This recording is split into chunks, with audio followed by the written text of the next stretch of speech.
I've done a pretty good job of exposing a really severe discontinuity between communism, like the Soviet or the Chinese kind, and the Western communists. Why is there this disconnect between those two? This is a question we find ourselves always returning back to. We're always returning back to the question, why are Western communists so fucking awful? And then some people say the new left. And you know, to be honest, that's not a satisfactory answer. And I'll get to the reasons for why that is. But first, I'm going to unpause the donations. Thank you so much, Amila. Appreciate you. Hitler reprinted works of one of these men who basically made up a fantasy reality of Nordic-Larb in what was Victorian-era tumble rights. True. Thank you, PJ. Modern feminism rhymes with the worship of a knot from the Baal cycle. They're a wow for you. Very true. Thank you so much. Appreciate that, brother. Thank you so much, Alexander. Beautiful stream, magnificent content. Thanks for your work. Oh, we haven't even begun yet. That's the great thing. We haven't even begun yet. Thank you so much, Amila. Bastos lecture night. Thank you so much, Amila. I appreciate that. Anyway. Karl Popper. How could this possibly be related? Well, we're always going back to what makes Western communists different. And a lot of us like to point out the new left. Now, we know that the Ford Foundation and the CIA was behind a lot of the trends in the new left. But honestly, not all of them. There was something about the new left that was authentic. Look at the Black Panther Party. That was a result of the new left. And the new left, to be fair, also corresponded to anti-revisionism as a trend, right? A criticism of the main line of the Soviet-style communist parties that wasn't entirely a CIA op. Anyway, the peculiar trends of the new left are not enough to explain the cohesive and, how would I put this, almost rigorously all-encompassing ideology of today's Western left. Because they do actually genuinely believe it. It's not just an ideology. An ideology isn't when you believe things. An ideology is when you say, oh, this is just what reality is. This is objective truth. That's where you're really dealing with ideology. But in any case, Karl Popper was an interesting thinker, and I like to kind of call him the preeminent thinker of liberalism in the information age.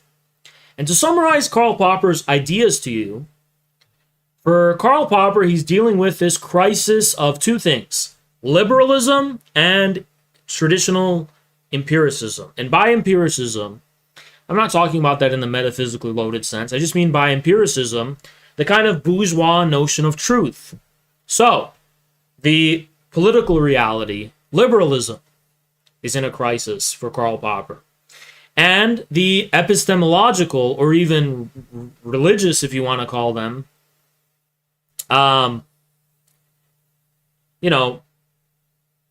notion of truth for the bourgeoisie is in crisis. Empiricism. See, the bourgeoisie views truth as something, at least as far as practical institutions are concerned, solely based on experience or precedent, right? So for liberalism, or the bourgeois view of truth, we are empty Cartesian subjects who are tabula rasa. And then through some kind of interaction from scratch, we derive a conclusion based on some kind of formal method. So this is the form, it's a formal procedure with which we arrive at truth, okay? And that was empiricism. Empiricism, which said our sense impressions and our experiences are the sole criterion from which we derive truth. And then came positivism, which said that enough with all the metaphysical baggage. Truth is just a matter of these kind of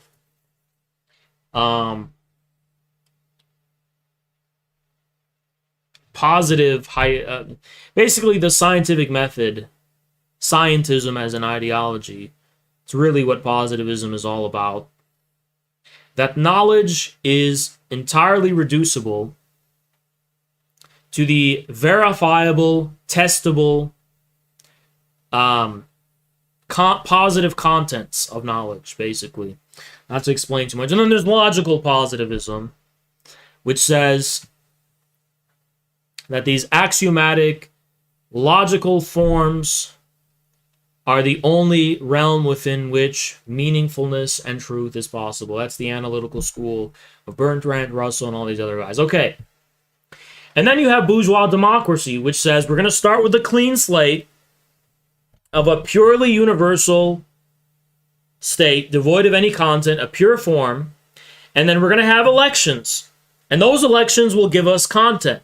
So, do you guys see the similarity between the bourgeois view of truth and the bourgeois politics? It's like you begin with this clean slate, and then through some kind of external, let's call it experience, that is what gives you content.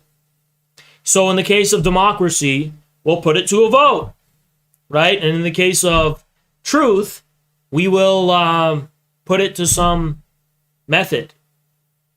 Great. So, obviously that's a really outdated paradigm by the time Karl Popper is acquiring preeminence, which is in the post-war period. And there's some reasons for that. The reason for that, one, is that in the case of democracy, it's clear that there are dangers to the liberal system of openness. That's what we're dealing with here, is openness. Openness to the external content. That's what this is really about. Openness to the vote that people are going to decide. Openness to the results, right? So keep that in mind. Well, in the Cold War, for example, or in the age of totalitarianisms, World War II, it becomes clear that there are forces within society that lend themselves to destroying that entire paradigm itself, meaning you have an open system, but there are forces under that system that lend themselves to closeness. So for the best example of this would be, okay, you're going to put it all to a vote. What if the people vote to destroy democracy itself? Just to give you an example. And then in the case of truth, it's a little more complicated.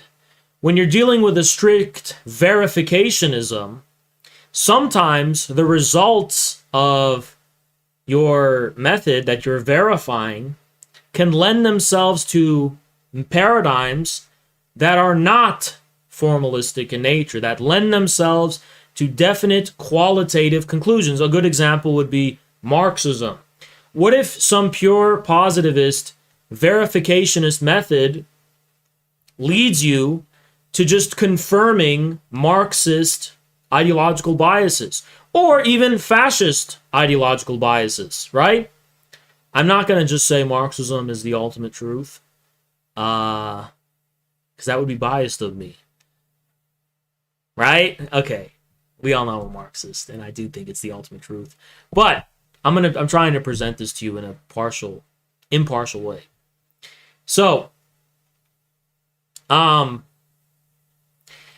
Popper realizes this crisis of liberalism, especially in the Cold War. So Karl Popper writes about what he considers the open societies and its enemies. And Karl Popper identifies as the main threat to open societies throughout the entire history of Western civilization to be beginning with Plato.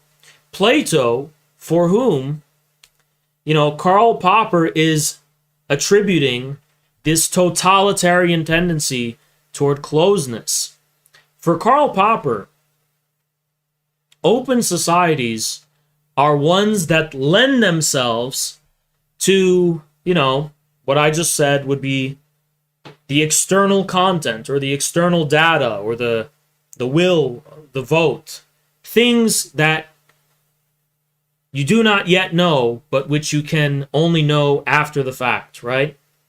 Basically, it's really an information theory when you think about it. Karl Popper is dealing with what makes societies open to the possibility of revision and change.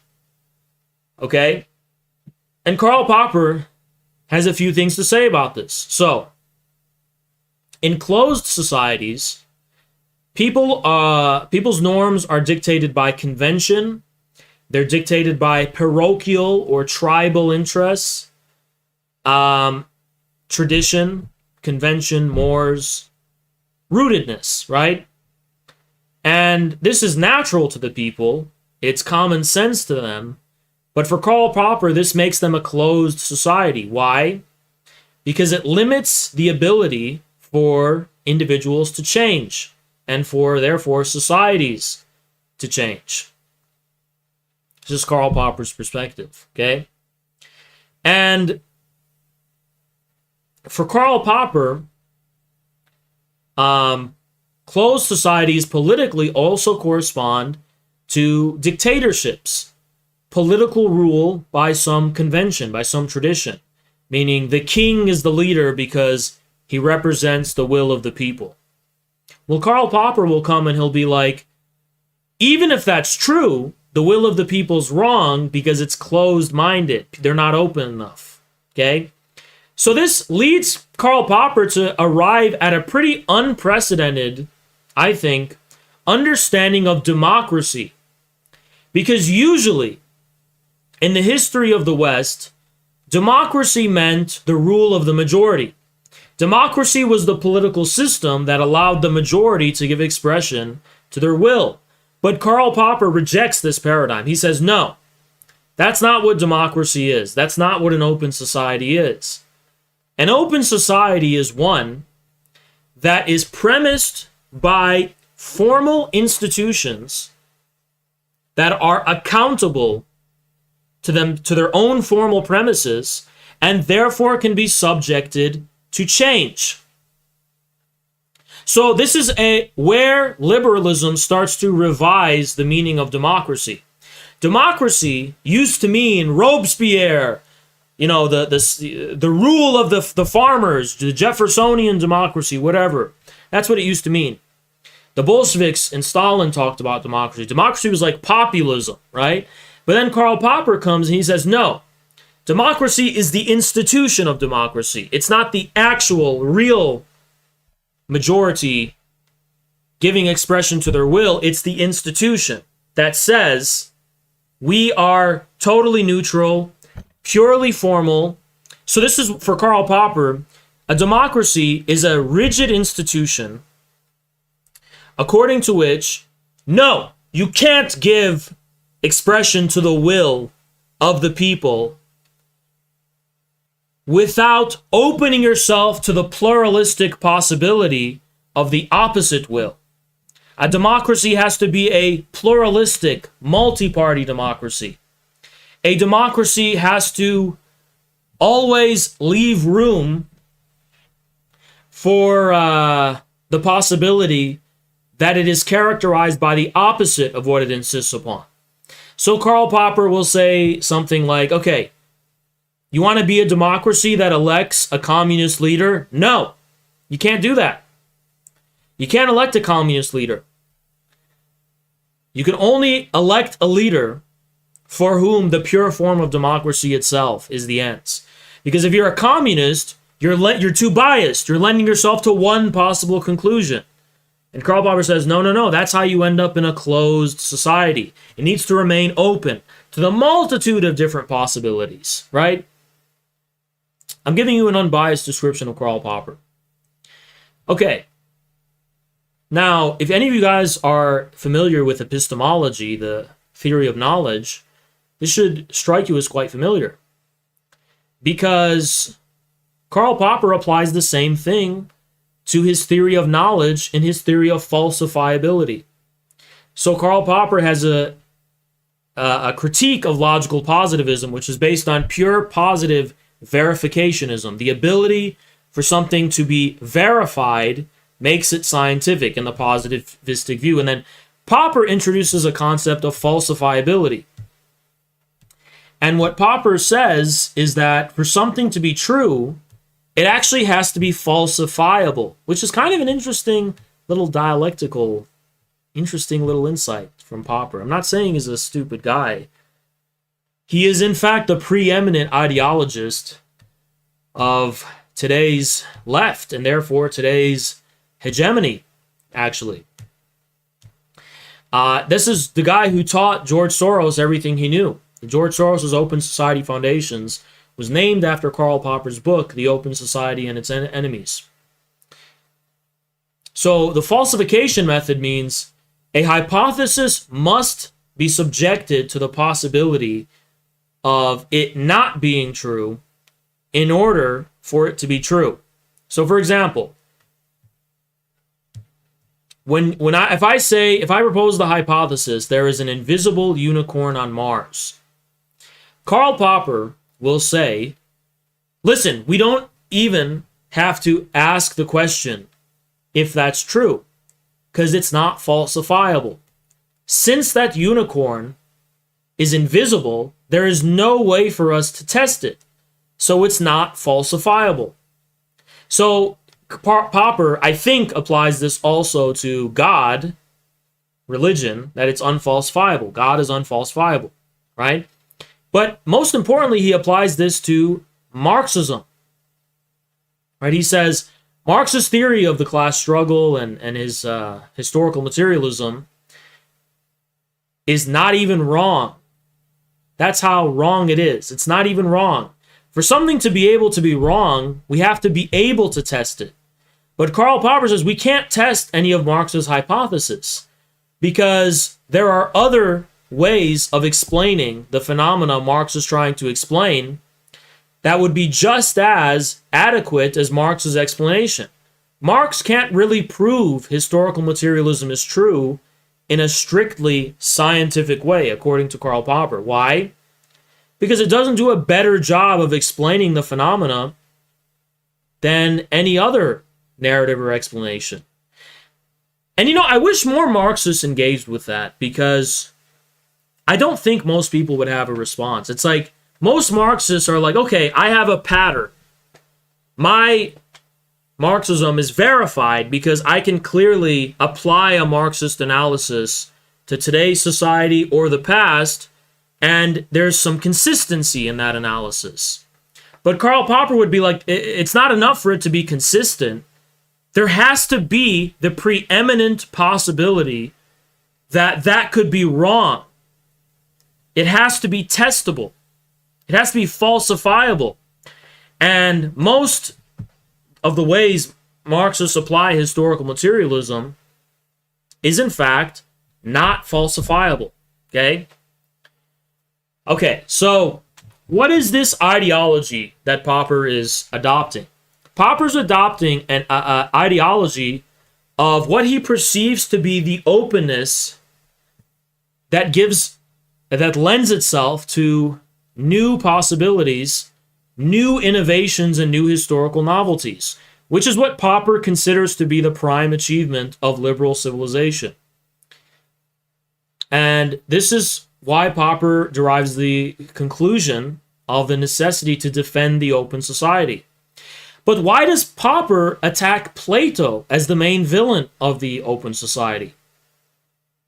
Because the scandalous thing Plato has injected into Western civilization is this notion that the good, which is above truth, beauty, and justice, and so on, pre-exists its content. It pre-exists the means by which it can be verified or falsified, and so on. So for Plato, society and human society is already partial to the good, right? And human beings are already responsible for that in some way that pre-exists institutions, that pre-exists any openness to novelty. Plato orients the mind toward the absolute good. The good, right, as such. And for Popper, this connection between the mind and the good is totalitarian. The notion that we could have access to the good, to some, like, absolute, the good, right? The notion that we could somehow participate in that before verifying its particular contents in a mediated manner, that's for Karl Popper the essence of totalitarianism. That's what made Nazi Germany say, yeah, we're Nazis, fuck your democracy. That's what made the Soviets say, yes, we're communists, fuck the democracy. That's, according to Popper, the essence of totalitarianism. The insistence on some good, some partiality, some relationship between the mind and the total of being, right? Which is for Plato the good. And then Popper also, surprisingly, right, incriminates Hegel as an inheritor of this Hegelian totalitarianism, because for what Plato was for the Republic, which is the apparatus of the mind proper, Hegel is also toward the Prussian authoritarian state and philosophy of right. Hegel, who worships the state, yada, yada, yada. So Karl Popper, and then also, obviously, Karl Popper has a lot of bad things to say about Marxism by extension. So I've given lectures about Plato before, and I recommend you go back and watch those lectures, because I've talked about the significance of Plato for Western civilization, and the importance of Plato for communists, actually, right? In contrast, actually, to the open society. And I'm going to give out a recommendation to you right now that I want you to go ahead and read Alexander Dugin's book, which is called Political Platonism. It's a book by Dugin. It's called Political Platonism. I want you to go read it if you haven't already. To talk more about Plato. But I'm not here to talk about Plato. I'm here to talk about Karl Popper. So, what does this have to do with today's radical leftism? Well, this is the preeminent ideology of the ruling class. Many right-wingers think it's Marxism, and many right-wingers think it's socialism and it's communism, and I'm going to explain why that is. Okay? So Karl Popper's notion of openness roughly corresponds to, let's say, any old radical leftist, like swamp communist, the degenerate swamp communist, will have a specific understanding of what revolution is in the Marxist or socialist vernacular in the history, right? But his understanding of revolution and progress is actually more correctly maps on to Popper's concept of openness. For them, revolutionary change is not a process of qualitative formal transition between forms, like one specific form to another specific form, but the destruction and eradication of specific forms in favor of some universal one, right? So abolish the family in favor of what? The infinite, multifarious, kind of pluralistic notion of gender and family relations that's infinitely modulable, and so on and so on. This corresponds to Popper's understanding of progress. For Popper, progress corresponds to replacing the conventions, mores, and human relationships of civil society with institutions that are accountable to strictly formal premises. Because institutions are what allow for individuals to change, according to Karl Popper. When individuals are stuck in some kind of communal, traditional society, there is no way for them to change. They're stuck there. They're oppressed by it, right? But when institutions abstract the individual from their traditional ways of life and dictate the terms of that individual's associations with others, ergo society, in formally accountable ways, suddenly the individual becomes modular, meaning the individual can change. Now the individual can adopt multiple different identities, sexual identities, gender identities, fashion identities, like whatever, right? Because the individual's terms of association with society are formal and therefore transparent and accountable. In other words, based in an institution. See, a village is not an institution.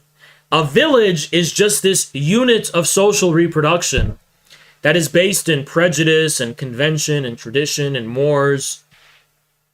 But let's say a institution, a college institution, a corporation, or your modern urban city in America, like Brooklyn, these hipster enclaves, or better yet, the internet. That's one I'm not even going to talk about. That is defining individuals in more dynamic ways, right? That's an institution where individuals can negotiate the terms and conditions under which they are defined, okay? And for most communists and leftists who are urbanized, who are institutionalized, yes, they are. These are not people rooted in some soil of the people. These are people institutionalized by universities or even by their workplaces, which function as these institutional cultural socialization chambers. They've adopted these communist and socialist ideologies as a way of making sense of that. In the same way that right-wingers have tried to make sense of what is really Popper's open society as communism or Marxism or cultural Marxism or whatever. It's none of those things. It's Karl Popper's open society. So leftists who don't know who Karl Popper is kind of adopted this specific interpretation of Marxism that, yeah, it did start emerging in the 80s and the 90s and the 2000s, which gave all due respects to Karl Popper. Oh, Karl Popper, you're king, you win, Karl Popper. But there's a few things Marx said, which, to be fair, are true. That's where they're coming from. Like, for them, Karl Popper is king. Karl Popper is the master. He got it right. But on top of Karl Popper, they also think, Marx has a worthwhile perspective. And it's the specific interpretation of Marxism where they say that another threat to the open society is also capitalism. But by capitalism, they don't mean BlackRock. They don't mean, they don't mean the actual institutions of capital. They mean this kind of spontaneous phenomena of civil society that is not formally accountable to an institution. So they usually have in mind small businesses, or they have in mind those aspects of the economy that are wild and uncontrollable, that are outside the scope of the institution. So the whole democratic socialist phenomena is really just the application of Karl Popper's open society ideology to the economy. Because remember, Karl Popper was primarily concerned with applying this ideology of the open society to political institutions, cultural institutions, and most importantly, institutions of knowledge, so scientific institutions. Those are the main three for Karl Popper. And all leftists are doing is adding the fourth, which is the economy. And actually, if I wasn't an enemy of these people and I tried to explain it to them, I think they would nod their head and be like, yeah, that's pretty true. My view of communism is that I really like all of these liberal freedoms of our open society. I really like all this kind of LGBT stuff and all this other stuff. And it's like, I just think we need leftism and communism to safeguard all of these things from fascism. Because capitalism can't stop fascism from taking over. Well, to translate to you in what the terms what they mean, they mean capitalism cannot prevent the open society from being hijacked by some partial, Platonic, populistic content, right? And that's what communism means in the West right now. It's a Karl Popper kind of ideology, which has adopted a lot of the communist aesthetics, and it's adopting the symbolism of Karl Marx to give expression to this ideology. It's just the cosmetic kind of form of this specific ideology. Karl Popper is still the master. It's just that this is the kind of flag they wave when they're trying to apply this open society ideology also to the economy. And really to all aspects of life. The vanguard... See, let me tell you something about leftist activism as well. I'm one of the few people that witnessed the evolution of the left before it fully got co-opted by Soros. Like, I was there in leftist discourse before the total wokeification happened. And leftists have this concept of reactionary versus progressive. And progressive usually always means not resisting the consensus of the institutions.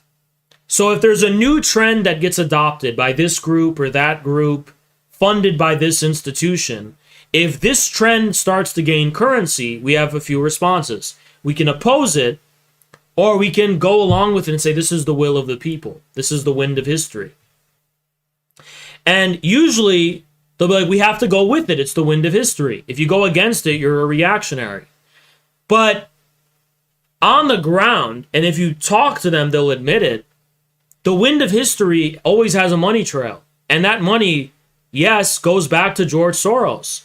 George Soros selectively pumps money to this or that NGO, this or Amnesty, it could be Amnesty International, it could be this or that thing, which is promoting open society values, and then leftists sit here, and then the Marxists are like, okay, well, that must be the winds of history itself, so we can't be reactionaries, we have to go along with it. But they don't understand that this is a methodical and artificial attempt to impose liberal openness that otherwise would not exist. Because technically it's the correct Marxist line when it comes to real liberalism. Real liberalism meaning classical liberalism. Classical liberalism is laissez-faire. So in classical liberalism, when the will of the people expresses itself and a new phenomena emerges that, is embraced by the people, and it's kind of like an inevitable result of the change of the mode of production, for Marxists to be opposed to it would be reactionary, right? That kind of is described in the Communist Manifesto.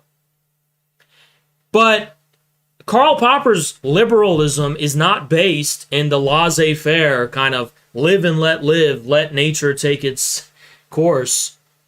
It's based in this imposition of institutions to artificially open human civilizations in order to lend themselves to this synthetic engineering that is considered by the free and open flow of information, but we really know it's to who is the highest bidder, because that's how it works in a capitalist society, by the way. Whoever has the most money controls the information. I don't need to explain that to any Marxists, people calling themselves Marxists. Okay, so there's a few snot-nosed idiot Marxists who have confused Karl Popper's open society liberalism for the classical bourgeois liberalism. And that's pretty much what the CPUSA does today. And that is why we are in the situation we are in now. That's why we're in the circumstance we're in. It's because of that fundamental confusion. So, anyway, communists are people who are just pretty much, and I'll pretty much show you a tweet that I think epitomizes this from none other than the scumbag himself, this piece of shit, fucking fat loser, swamp communist. He goes, "It's always doing psychic damage to me how Karl Popper developed his paradox of tolerance while also being an anti-communist." Meaning the implication from swamp communists is that, hold on, I'm reading Karl Popper right now, and it's like, this is communism to me. Why aren't you a communist, Karl Popper? It's like, no, Karl Popper's right to be an anti-communist, having these views, swamp communists. You're the one who's mistaken about what communism is. You're really just an open society liberal, not a communist. And I'll explain the origin of the confusion. Because there has been this confusion that the institutions of the open society, by virtue of being these abstract collective institutions that are reforming society from scratch, the assumption is made that that's communist. No, that's not what communism is. Communism is not when abstract synthetic institutions decide to modulate everything about material reality. Okay? Communists have a different view of civilization than that. So in the materialist view, the Marxist-Leninist view, obviously the mores, traditions, and customs of society correspond to different modes of production. Okay? They correspond to different modes of production. So they're not eternal. They change. But the manner by which they change obeys the internal logic of the material development of the mode of production.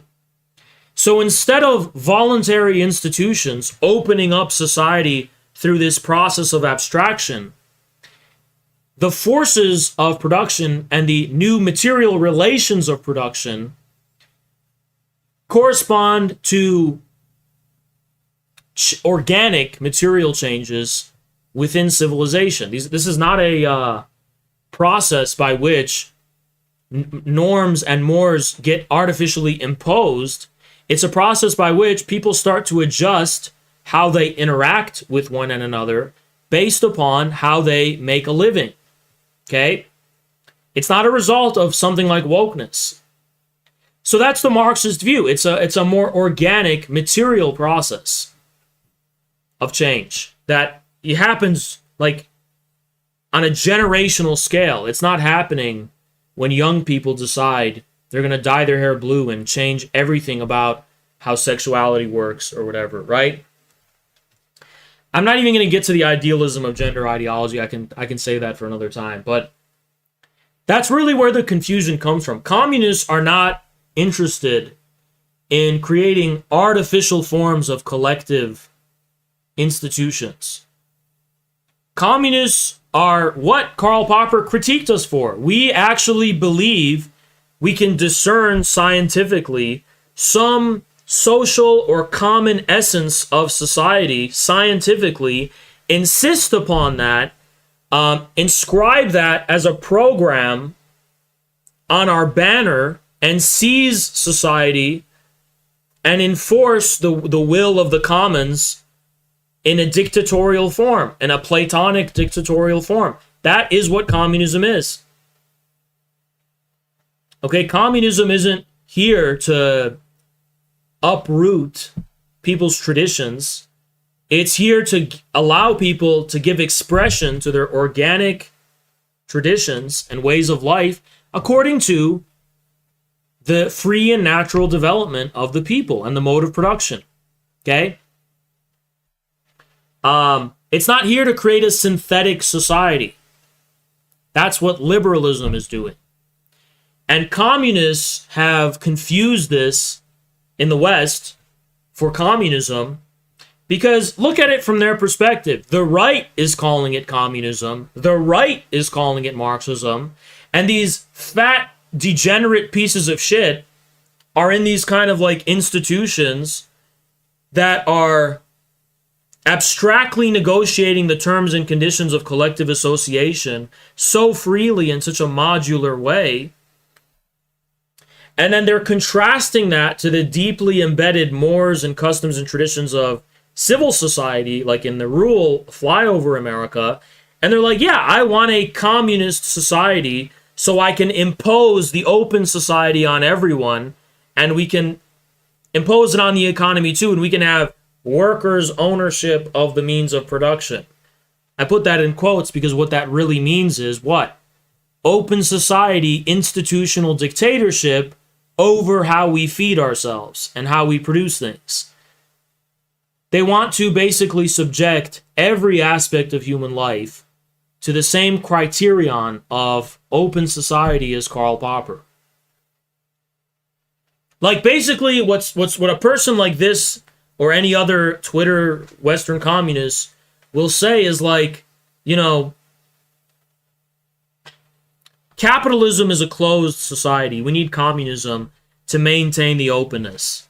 Like their mentality is pretty much like, without communism, we're not going to have our next Beyonce album. We're not going to have the next Disney Plus movie. We're not going to have the next video game. We're not going to have the next Reddit consumer novel object of openness, right?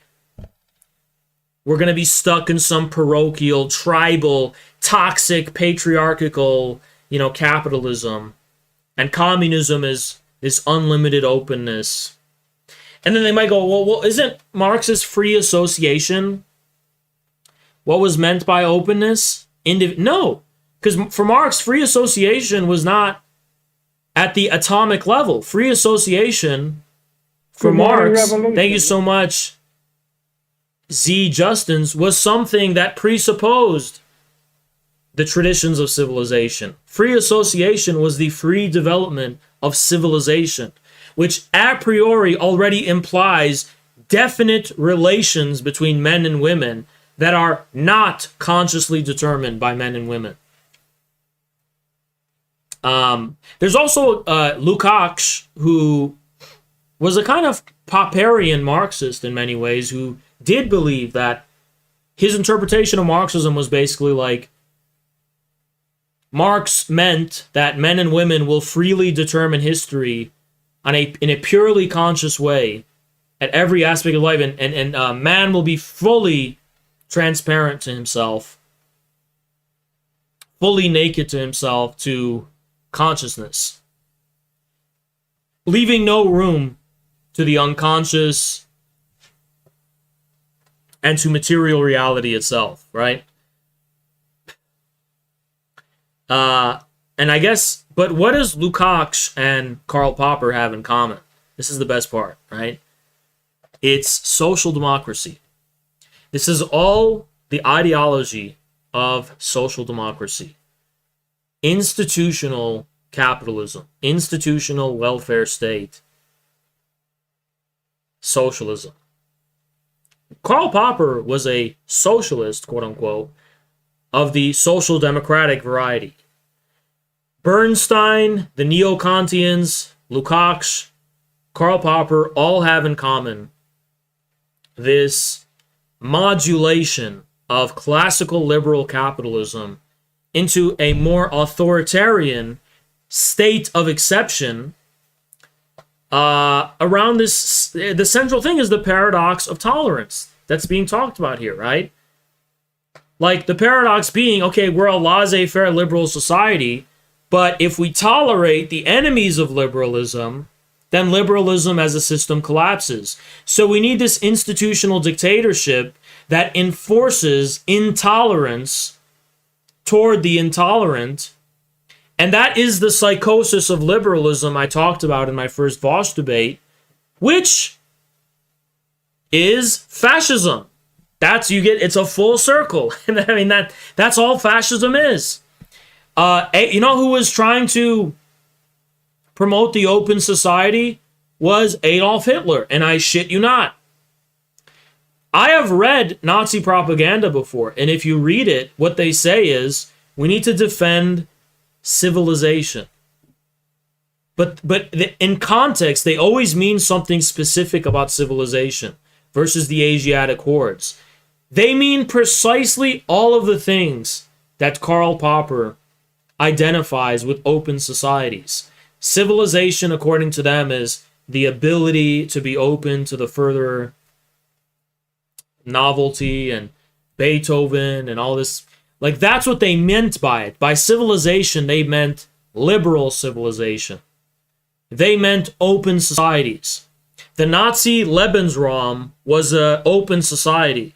The Nazi vision for Europa was an open society based on the paradox of tolerance. The Nazis were just saying, we have an racialized version of the paradox of tolerance.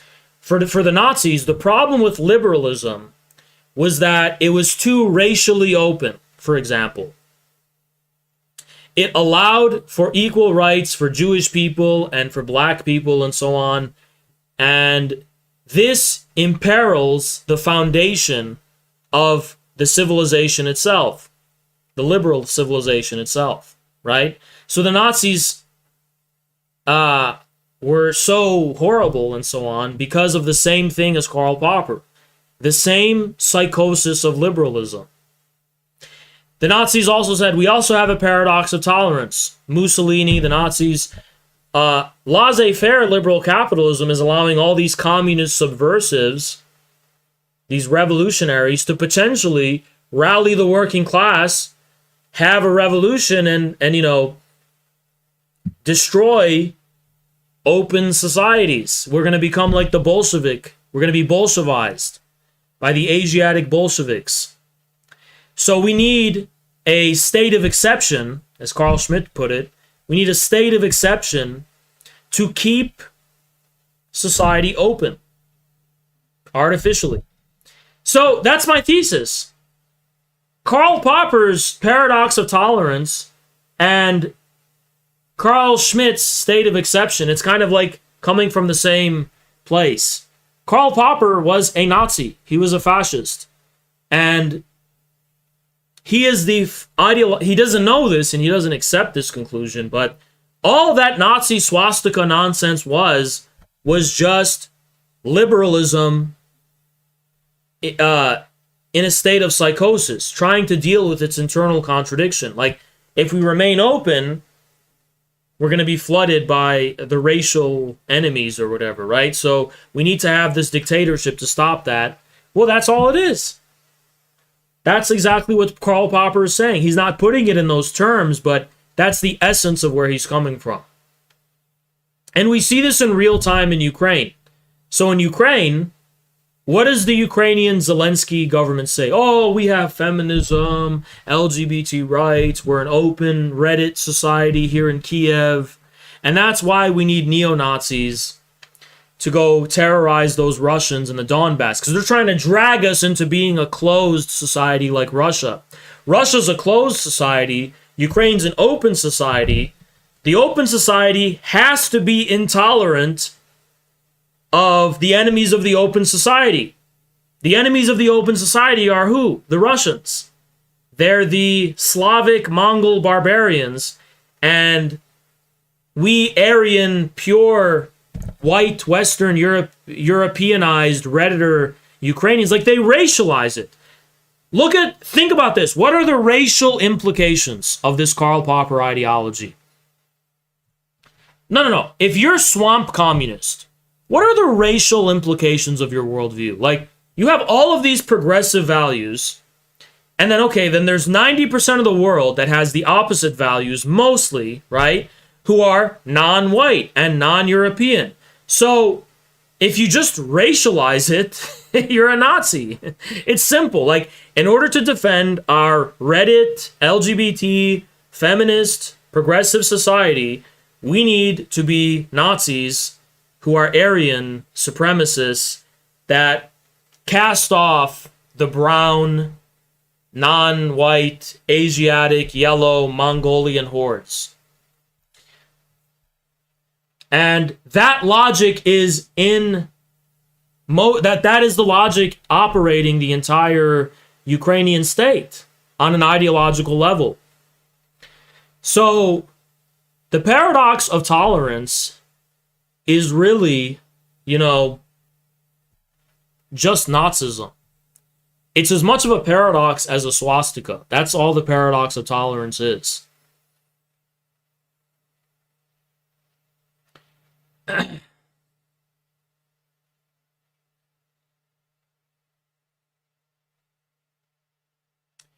by the way, this is the ideology of Hassan Piker. This is also the ideology of Hakim. Look, watch Second Thought and Hakim's videos. All of those videos are operating under the following simple, implicit premise, right? Which is basically like, hey, look at how nice and open our Reddit society is. I'm a nice, innocuous person, and what a great open society. But there's these problems that the current old conventions and prejudices. How does Karl Popper Thank you connect so with much. I'll explain in a second. All of these old kind of ways of doing things are not prepared to deal with climate change and all these other problems. They're just like, hey, we just need socialism to keep this open society going. We just need socialism to protect the open society. And then they pretend that North Korea is an open society. And they pretend China is an open society. And this is the lie they're selling their audience. Like, hey, you can have your open society and your communism too. You can have both. Hee hee. It's Karl Popper's at the core of all of it, though, not Karl Marx. Because this specific conception of progress and freedom is liberal. So the Marxist conception of progress and freedom is a determinate one. It's based in the freedom of a determinate specific people, like national inform, for example. Like it's a specific freedom. Freedom and necessity together. Freedom to be what you are, right? But their notion of freedom is more like freedom, it's just like do what you want. Freedom, pluralism. Freedom to, Now, I can, what I really want to do is contrast Karl Popper's open society to Deng Xiaoping's openness. Because it's really Deng Xiaoping who brings a notion of openness that is Platonic again. I am not some fool who just says, oh, we can just have one totalitarian vision and leave no room for failure and the necessity of experimentation. After all, Karl Popper is not a stupid guy. He raises good points sometimes, right? I can admit that. But a Marxist response to Karl Popper is dialectical. And I think Deng Xiaoping is really the answer to that. Because Deng Xiaoping allows for the multitudes of possibility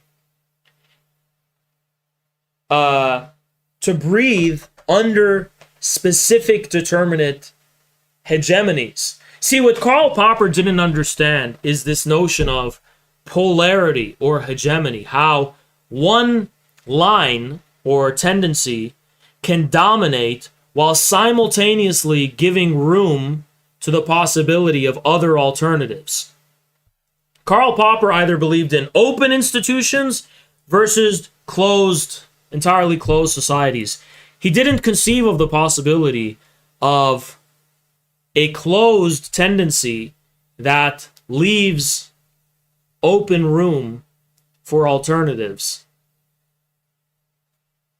but that there always is some dominant tendency. And that's what dialectics is,